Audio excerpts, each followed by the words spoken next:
that takes me to the next question. And then, that takes me to what I'm going to ask you too. And that is going to be the fact that you think this might be the diminishing return setting in for Arsenal FC. I don't think so. They got to play Manchester United next. I don't think Manchester United currently plays 7. They are 18. They need to pick the remaining games.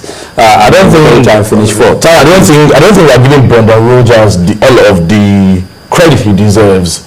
Let's look at that game critically yesterday. What did he do? He saw Nacho Monreal at left back. He put a Luis Suarez on him. He saw Bakary Sala on the right. He put a Ryan Sterling on him to pin him from moving forward.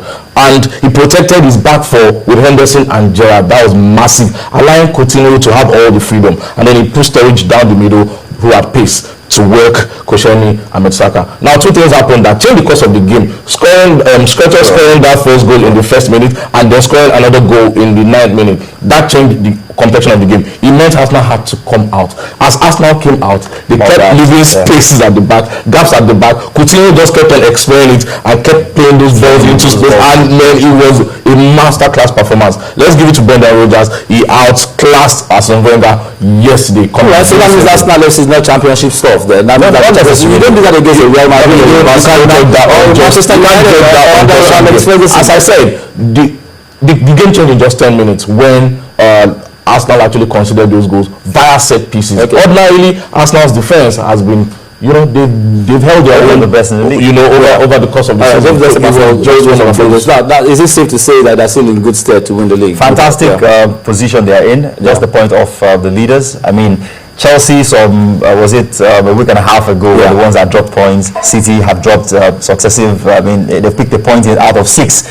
So you look at the front runners, and they are all going to drop points at some point. It's still a long, way to go. And there are loads of games you look at and you feel you really can't put your money on these teams, the business. A week ago, we were saying it was an absolute impossibility for Chelsea to go to the Etihad and get maximum points because Man City were steamrolling teams, for fun. But what happened? They dropped all 3 points against Norwich. So the next week it could be Chelsea dropping points and Arsenal picking up points. It's a long way. But where I worry for Arsenal really is how do they emerge? How do they bounce back from the setback? When they've lost games, the 3 games they lost, they've had opportunities against lesser teams to pick up points in the following game. But this time, it's against United next, and then against Liverpool in the cup, and then against Bayern Munich, Sunderland. Massive back to back. Alright, quickly, let's take a look at the log as it stands. Like Bada did say, Chelsea are on top. They've not been on top of this league. The last time they were on top was probably August 2013. Yes, 2013. Yeah, I'm correct. So let's take a look at the log. Is Chelsea on top with 56 points after playing 25 games. Arsenal are second with 55 points. Manchester City are currently third with 54 points. We have West Brom, Cardiff City, and Fulham. Remember that over the weekend, just past week, we saw Swansea change coach, and they came back to defeat Cardiff City 3-0, which is a massive one for them. Like you did say, Arsenal will be playing Manchester United in the next game as we round off with the EPL and go to the other leagues. They will play Manchester United in the next game. Should they drop these points, it will spell semi-doom for them at the title chances. A little bit. I mean, Arsenal definitely must win that game at the Emirates Stadium. There's been question about how Arsenal have played against the top teams this season. They've lost at the Etihad. You see them beating Manchester United outrightly?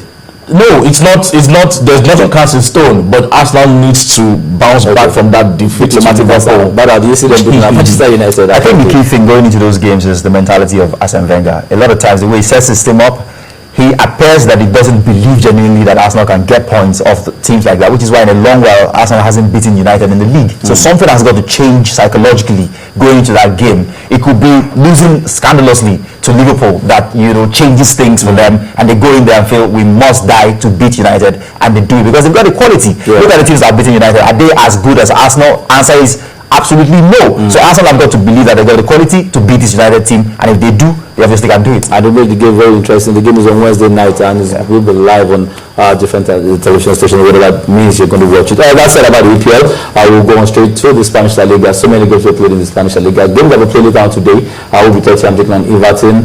Manchester United will be playing against Fulham. Manchester United need to win that game against Fulham first before they start thinking about Arsenal next. Oh, definitely. Yeah. They need to try to qualify for Europe as it is, and they need to defeat Fulham. And everybody is beating Fulham, so Fulham have lost 4 of their last 4 games. So you guys say Manchester bottom of the log. So I can imagine what you guys will say should Manchester drop points to Fulham. They have no excuse. Alright, that said, quickly now we'll round off with the Spanish La Liga. Games were played in the Spanish La Liga. Real Madrid played without Cristiano Ronaldo, and they still had massive score like yesterday. The game ended 4-2, and they played against a Villarreal side that didn't have Ike Uche with the companies of Ike Uche. The Scotland we have, Real Madrid played 4-2 with Villarreal. Almeria surprisingly defeated 10 men Atletico Madrid 2-0. Valencia played 5-0 over Real Betis, bottom Real Betis. They probably have about 14 points. Rayo Vallecano played 4-1 over Malaga. High scoring Scotland we saw yesterday, and Real Madrid saying they can do it without Cristiano Ronaldo. Yeah, I think the key thing to note there is a shocking result for me. Almeria beating Atletico Madrid. Atletico going to this round of matches were top of the league, above Real and Barcelona. And it tells you, just like in England, that it's so difficult to call how this finish would be in this league between Barcelona, Atletico Madrid, Real. You really can't put your money on any one of them winning, because Atletico Madrid, on the back of the red hot form they've shown up until now, I didn't see that result coming. Yeah, I don't know. I'm surprised. This probably would dent their chances of winning the league. Atletico Madrid. Definitely, it will affect them. They were unfortunate to have a red card. I think Daniel Rose got that red card yesterday, and then Almeria just did the job, and then you would expect that they would bounce back from this.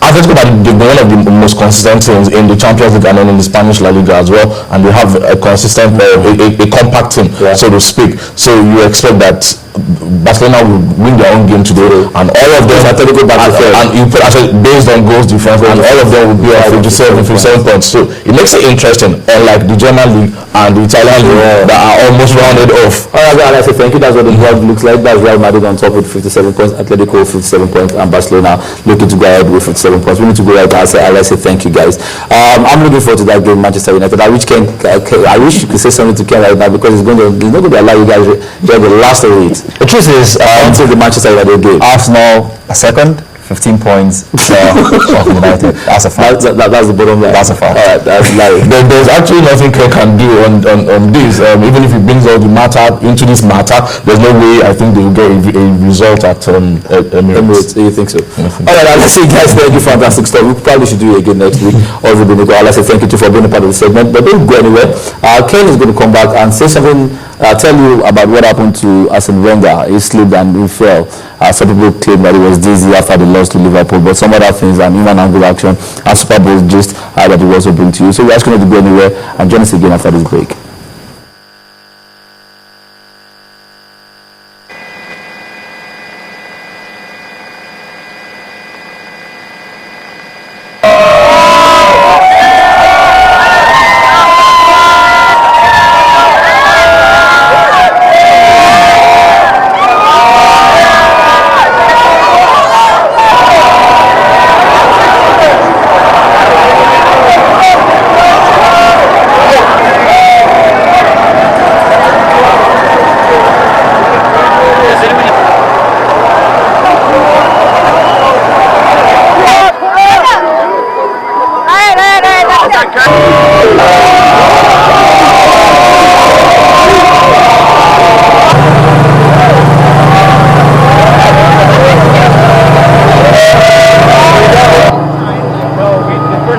Because when we were out here. It took them so long to do the post game, so we can't go on until it's over. So the car was still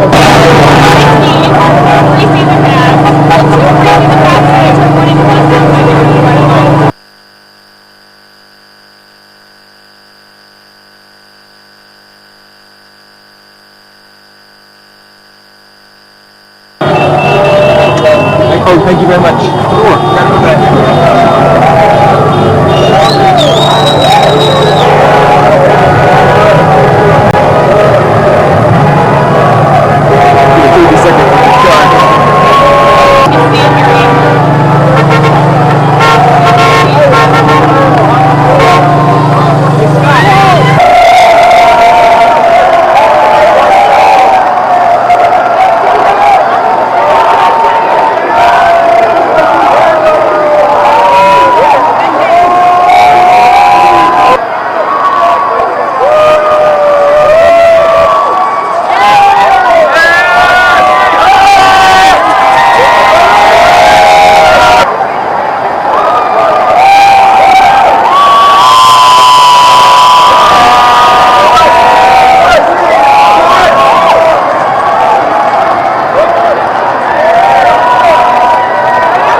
this moment? It's chaos and I'm loving it. Did you ever think a world championship would look like this? It's always been a dream. Now it's a reality.